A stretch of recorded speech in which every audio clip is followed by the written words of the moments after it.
Hola chicos, chicas, ¿cómo están? Espero que se encuentren muy bien. Soy Fernanda, soy profesora de matemática. Em, Nuevamente con actividad en el colegio. Esta semana vamos a realizar lo que son una revisión de todos los contenidos. Sé que se le ha hecho un poco difícil por el tema de la materia, además muchas problemáticas que pueden surgir a ustedes o puedan surgir en cualquier momento. Así que de a poquito también vamos a ir reforzando, vamos a ir trabajando. Esta semana no vamos a trabajar con guías, no lo voy a mandar guías de tareas, solamente vamos a reforzar para englobar todo lo que hemos trabajado.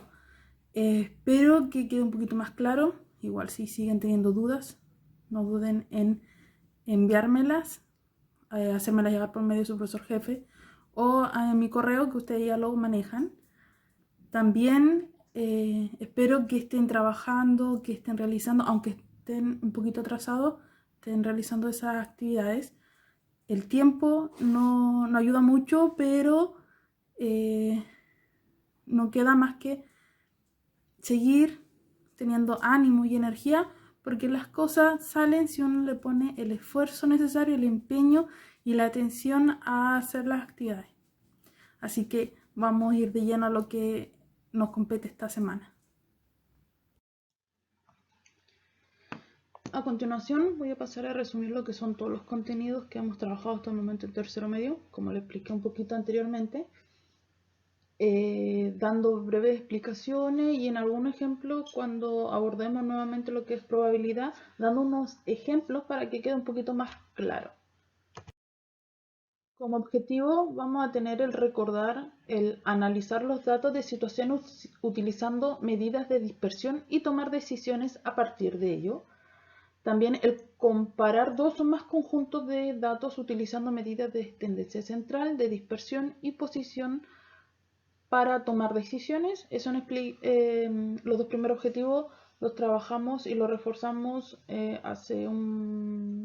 la primera semana de mayo. Luego el comprender el concepto de probabilidad condicionada y aplicarlo en la toma de decisiones. Eso lo reforzamos la semana anterior. Y comprender el concepto de probabilidad total y aplicarlo en la toma de decisiones. Ese objetivo no alcanzamos a reforzarlo, pero también lo voy a tomar y con unos ejemplos en este video. Lo primero que vimos fue las medidas de dispersión. Vamos a recordar todas aquellas y definirlas un poquito. La medida de dispersión lo vamos a utilizar para determinar los datos si se encuentran o no en una decisión, si se encuentran dispersos, si son muy variados, si son casi todos del mismo tipo, situaciones así. Estas medidas de dispersión que utilizamos fueron el rango, la desviación media, la varianza y la desviación estándar. Pero para ello tuvimos que recordar primero lo que era la media aritmética o el promedio de datos, que significa, en pocas palabras, el sumar yo todos mis datos y dividirlo por el total que tengo. Por ejemplo, si yo tengo datos como el 4, el 8, el 10, el 12, el 4, el 8 de nuevo, esos son mis datos. Yo tengo un n que va a ser el total de datos igual a 6. Entonces, para calcular el promedio de mis datos, ¿qué voy a hacer yo? Voy a sumar el 4 más el 8 más el 10 más el 12 más el 4 más el 8. Y lo vamos a dividir por el total de datos, que son 6. Entonces, si resolvemos primero la suma, vamos a tener un total de 4,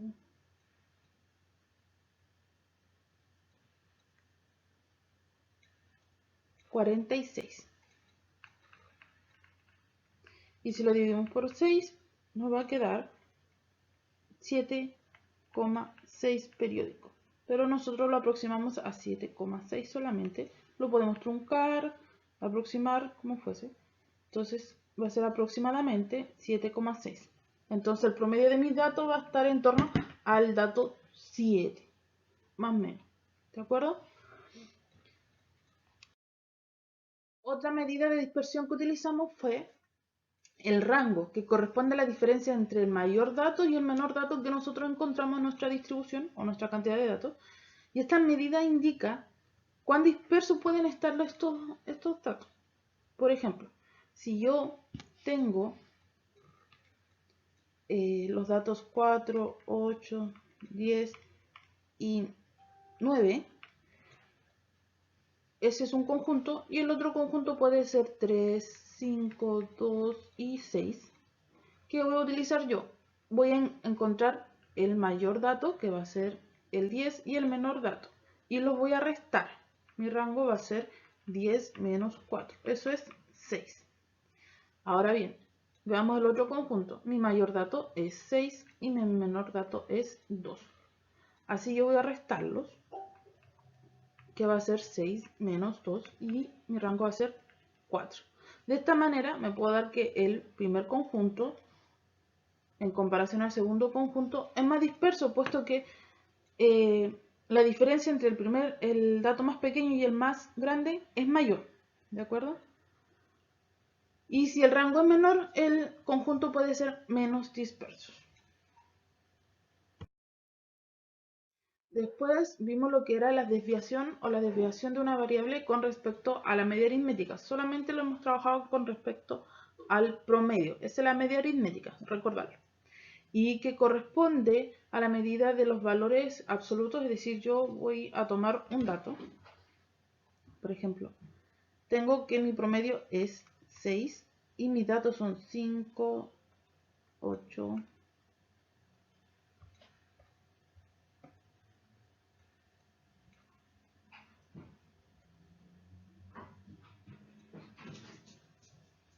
8, 10 y 1.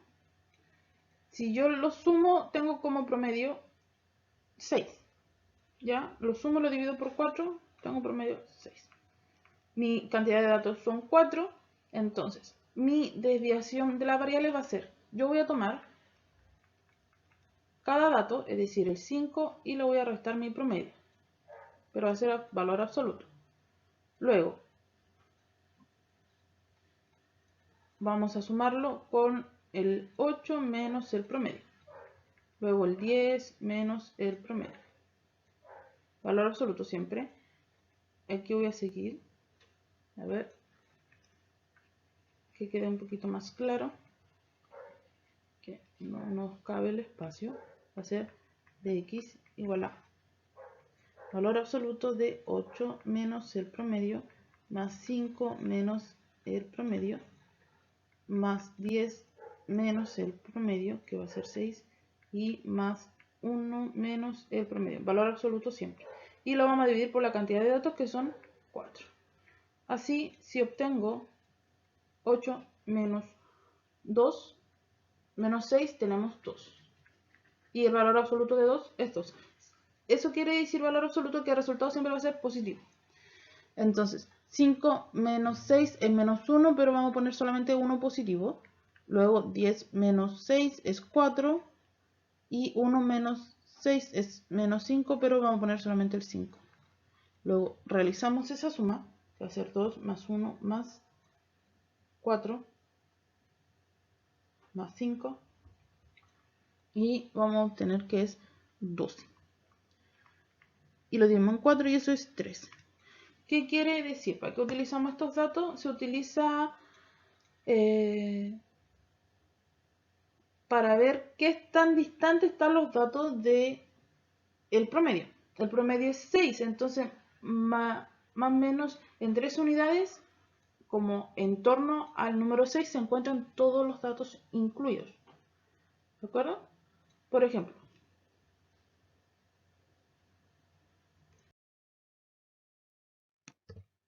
esta desviación media es para datos no agrupados y no lo hemos revisado, puesto solamente vamos a trabajar hasta el momento con datos agrupados, pero ahí que está lo que es la definición, y eso lo vamos a trabajar más en lo que es la vuelta a clase. A mí me interesa que le quede claro el de datos agrupados, quiere decir que yo los puedo clasificar. La desviación media, el resultado que yo obtengo es cuán distante o cuán disperso también se encuentran lo que son los datos en torno al promedio. Otra medida de dispersión que utilizamos fue la varianza y desviación estándar, y que permiten cuantificar la dispersión, es decir, cuán dispersos están, dado la desviación media, es decir, el dato anterior. Y la varianza corresponde a la medida aritmética de los cuadrados de la desviación de los n datos y bla, bla, bla, bla.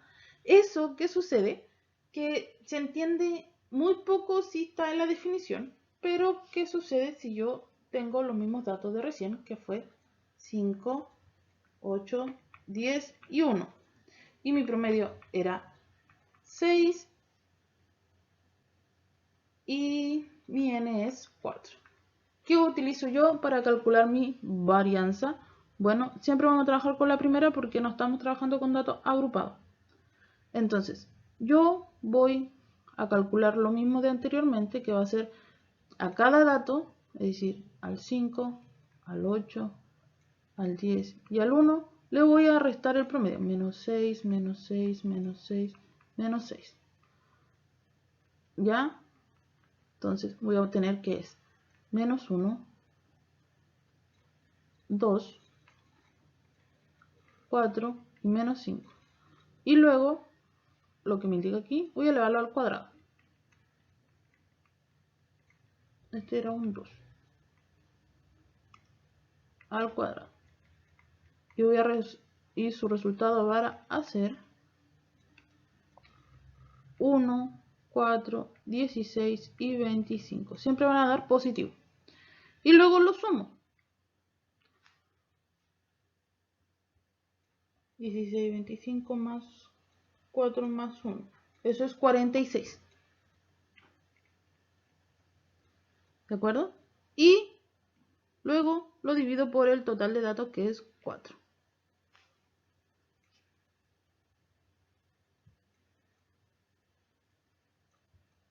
Me da 11,5. Así se calcula lo que es la varianza. Es decir, que si yo obtengo después datos y me da una mayor varianza o una menor varianza, me va a decir que si la varianza es más pequeña, yo voy a tener que los datos están menos dispersos, es decir, están más compactos. Y si la varianza es mayor, los datos van a estar más dispersos, entonces van a ser más variados. Es decir, puedo tener números muy grandes y números muy pequeños a la vez, o puedo tener variados resultados. De lo que es la varianza se obtiene lo que es la desviación estándar. Y la desviación estándar me indica que expresa la misma cantidad de la variable, es decir, qué tan disperso está el conjunto, y se puede tomar decisiones a partir de ello. Entonces, la desviación estándar, que es solamente este símbolo, va a ser igual a la raíz de mi varianza. Entonces, en el ejercicio anterior obtuvimos que la varianza era 11,5, así que si calculamos la raíz de lo anterior,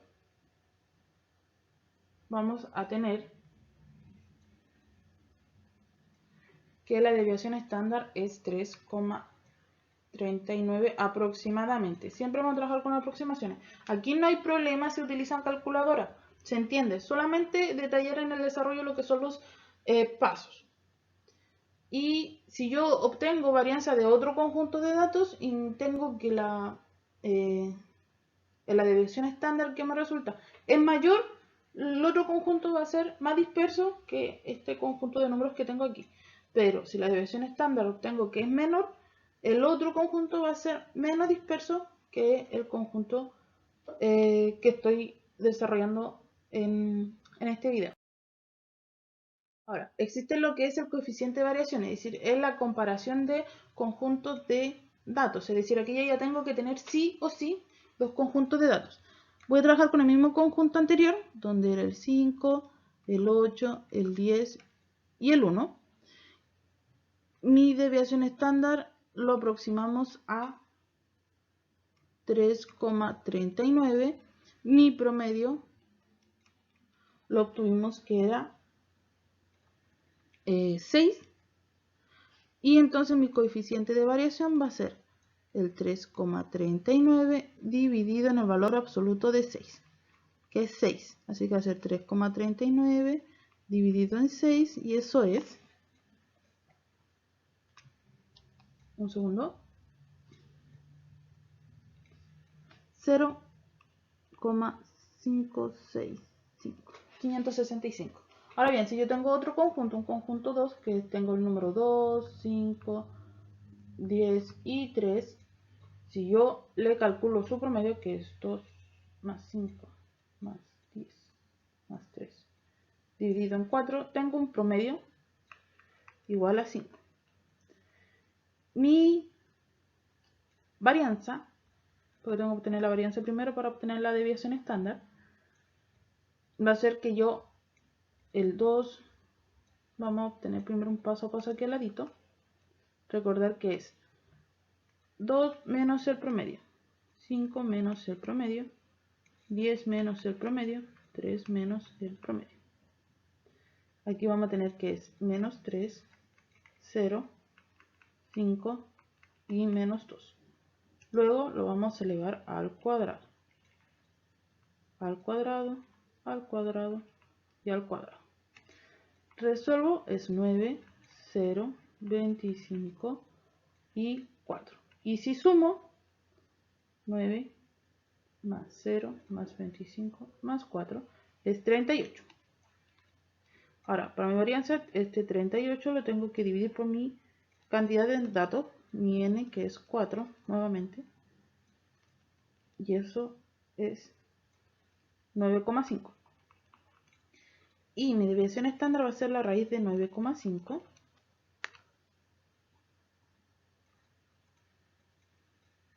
de 9.5, que es aproximadamente 3,08. Ahora calculamos nuestro coeficiente de variación, que va a ser 3,08 dividido en el valor absoluto de 5, y eso es 3,08 dividido en 5.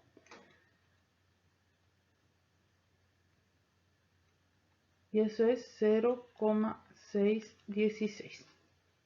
Fijémonos en algo. El promedio y la desviación no nos van a decir nada hasta que realizamos lo que es el coeficiente de variación. Tengo el coeficiente de variación de mi primer conjunto y el coeficiente de variación de mi segundo conjunto, en donde el primero es 0,565 y el segundo es 0,616.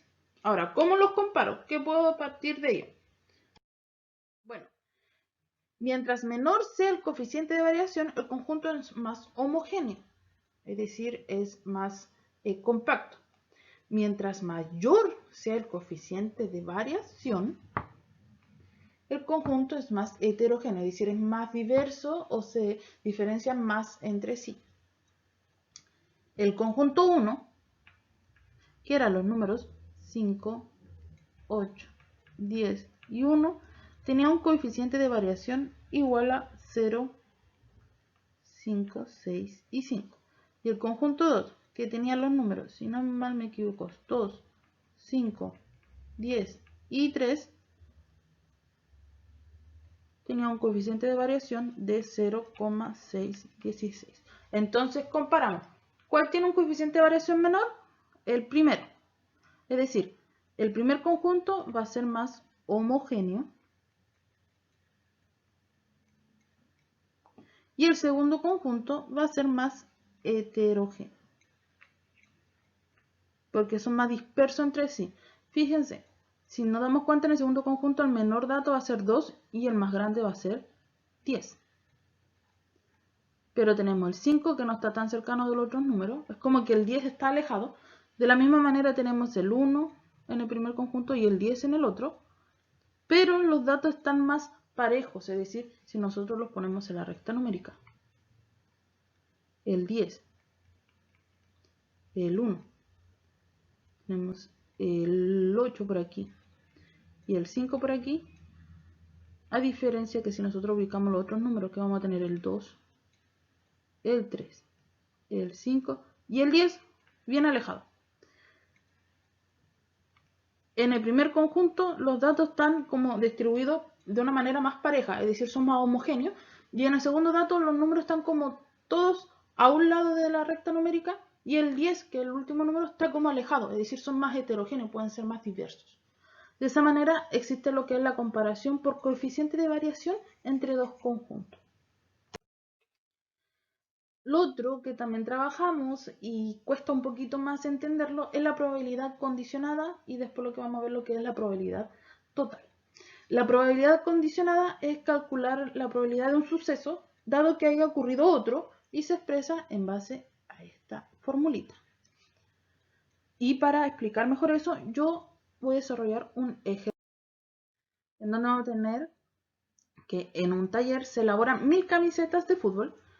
A partir de la siguiente tabla vamos a calcular lo que nos piden. Recordar, y voy a escribir aquí, lo que es la formulita, que es la probabilidad de B, dado que B interceptado A interceptado con B y la probabilidad de A. ¿Ya? Nos preguntan primero que es la probabilidad de que una camiseta seleccionada al azar esté defectuosa, después que la probabilidad de que una camiseta seleccionada al azar sea del Manchester, y la última dice que si un hincha compra una camiseta del Manchester, ¿cuál es la probabilidad de que esté defectuosa?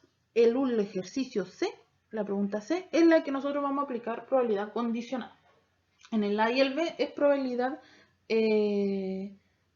de la fórmula de Laplace, que es la probabilidad de A va a ser casos favorables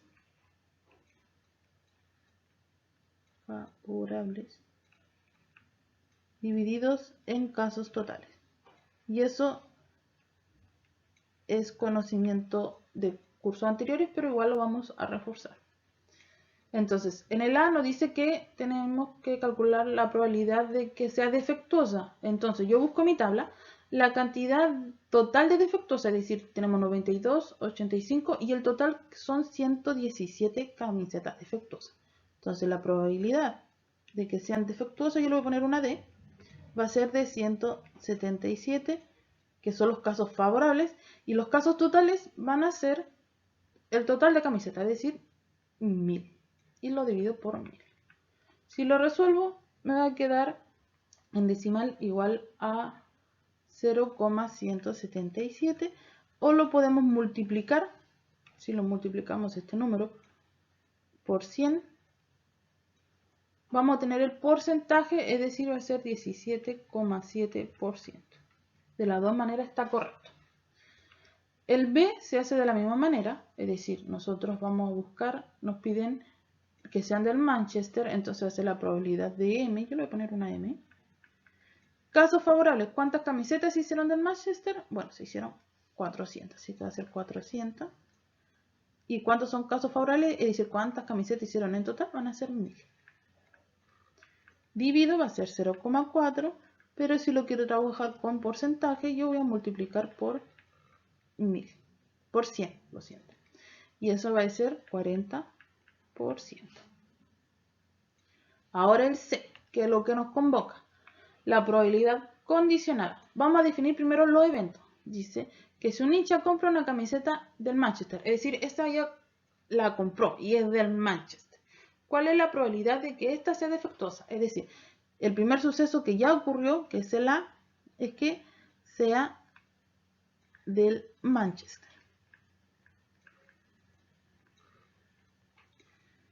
Ahora, el suceso B es lo que yo me estoy preguntando, es que sea defectuosa.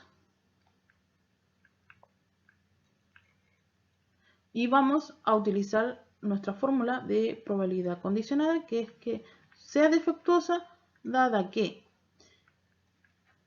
sea del Manchester defectuosa y dividido por la probabilidad de A.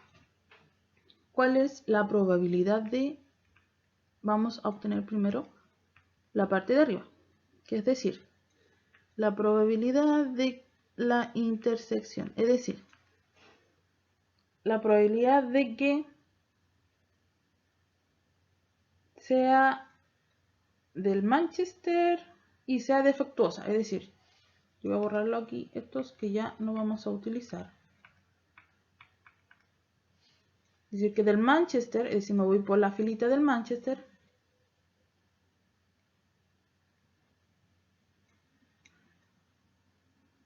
y que sea defectuosa. Ahí. Y la intersección va a ser este dato. Así que va a ser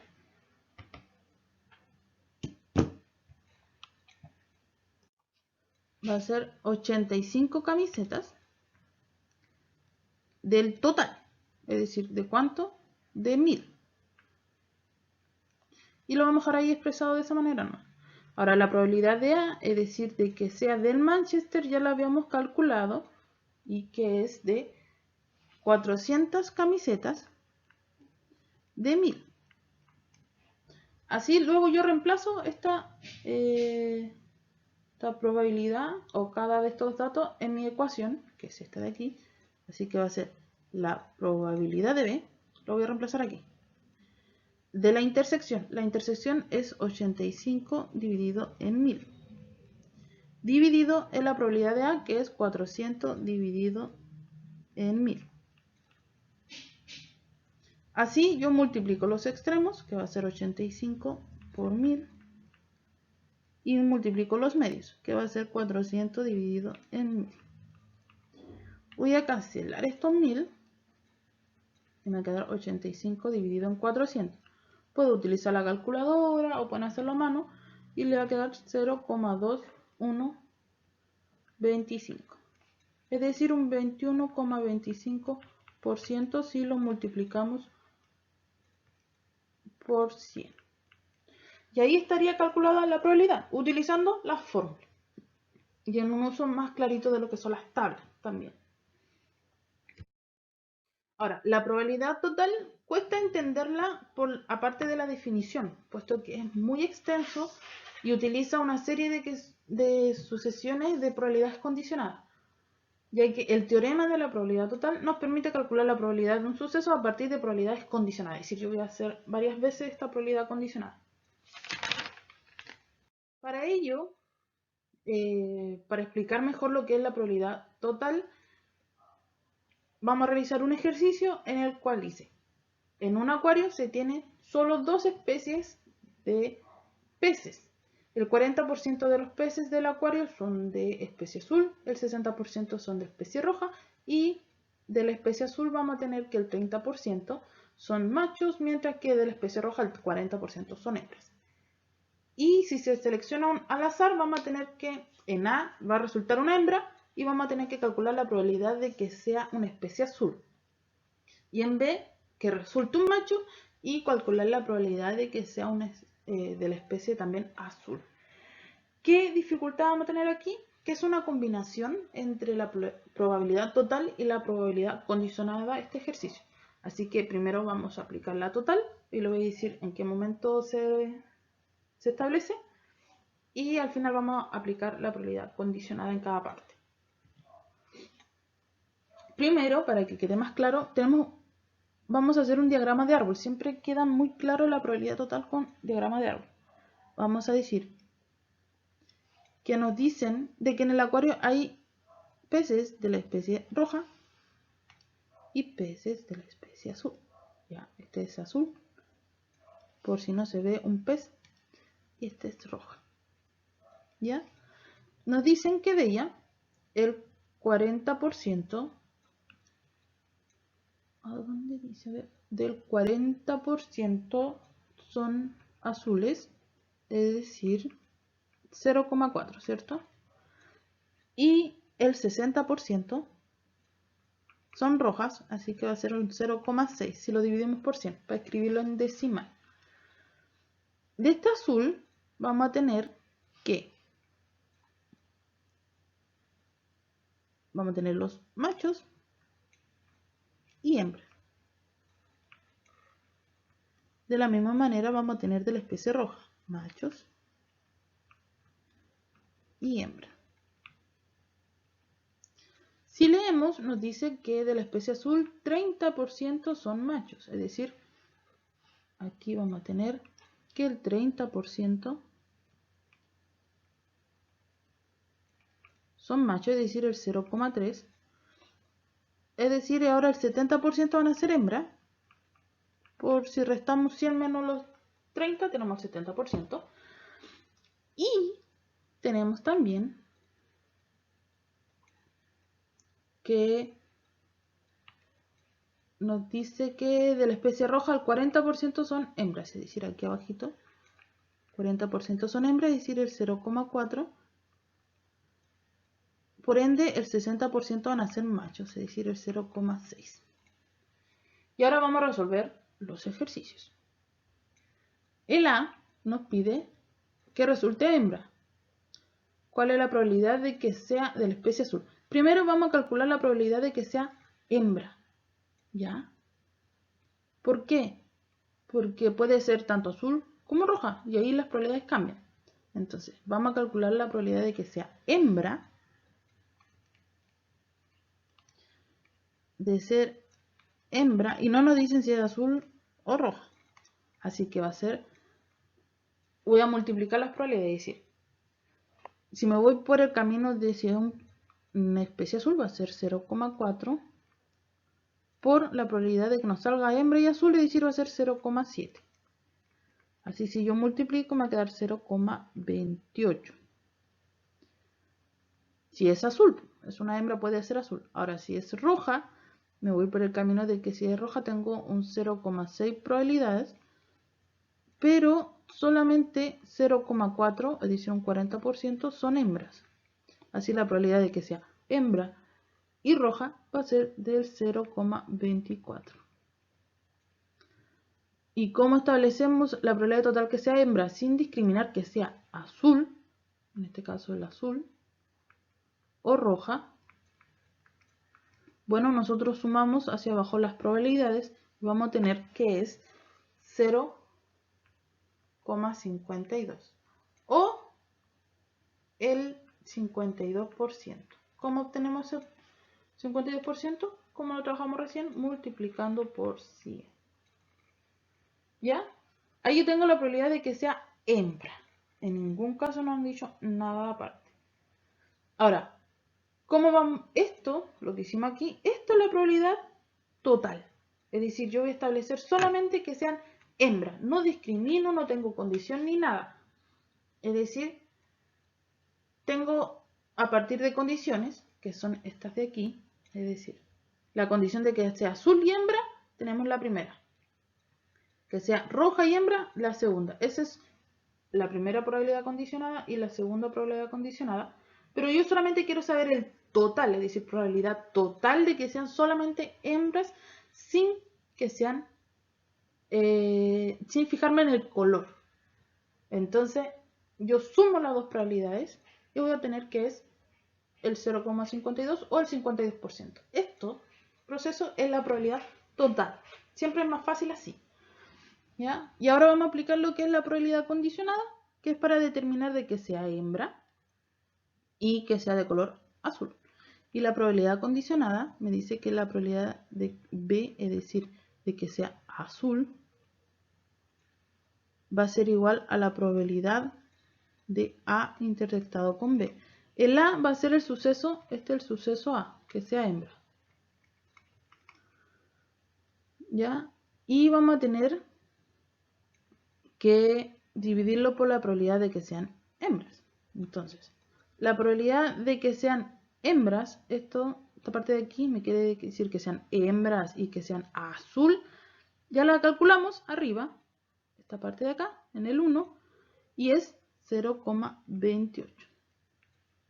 Y la probabilidad de que sea solamente hembra, es decir, la probabilidad de A, ya lo calculamos al final con la probabilidad total, que fueron 0,52. Y si hacemos esa división, nos va a quedar que es 0,5385. Aproximadamente, porque siempre los datos a veces son muy extensos, más si son divisiones. Y ahí ya tenemos el A. ¿Cómo sería el B?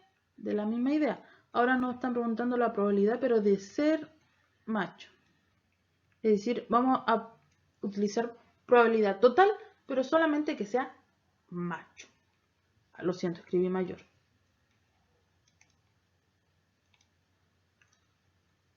Macho. Entonces, tenemos que ver cada suceso, es decir, que sea azul y que sea macho.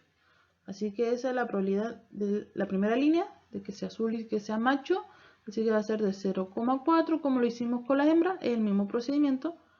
Y ser por 0,3. Eso nos da un 0,12.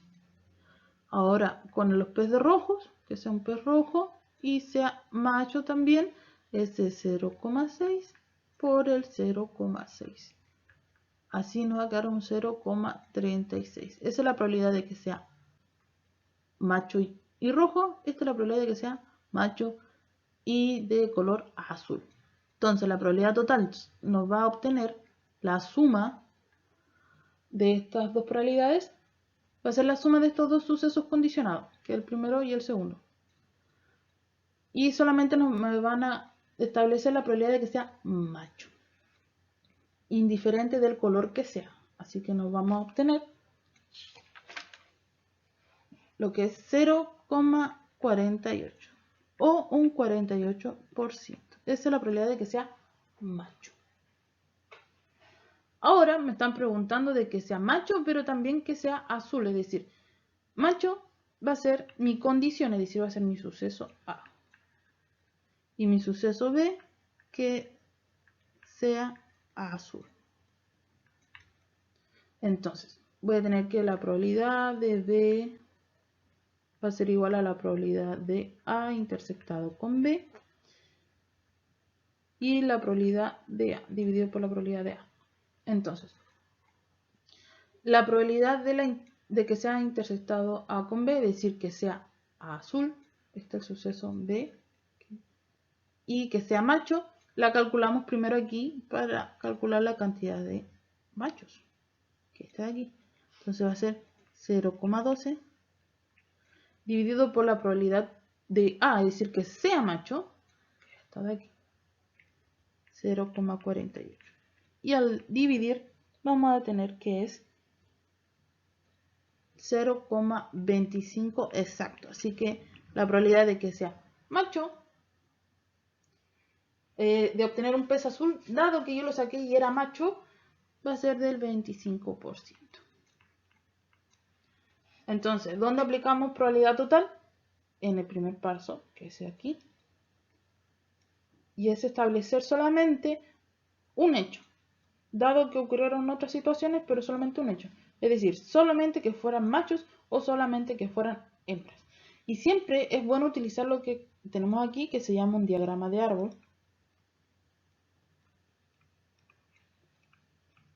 Y es muy importante, ¿de acuerdo? Espero que le hayan quedado un poquito más claro, porque estos son todos los contenidos que hemos trabajado hasta ahora.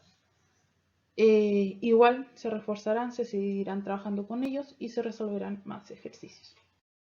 Para ustedes, le dejo una frase que dice: no es que sea muy listo, es que me quedo durante más tiempo trabajando en los problemas. Y eso lo dijo Albert Einstein. Uno no es inteligente porque sí. Uno le entrega el tiempo, la dedicación a realizar actividades, a estudiar, y ahí uno desarrolla lo que es una habilidad de estudio, de aprender, de lo que ustedes dicen inteligente, ser listo.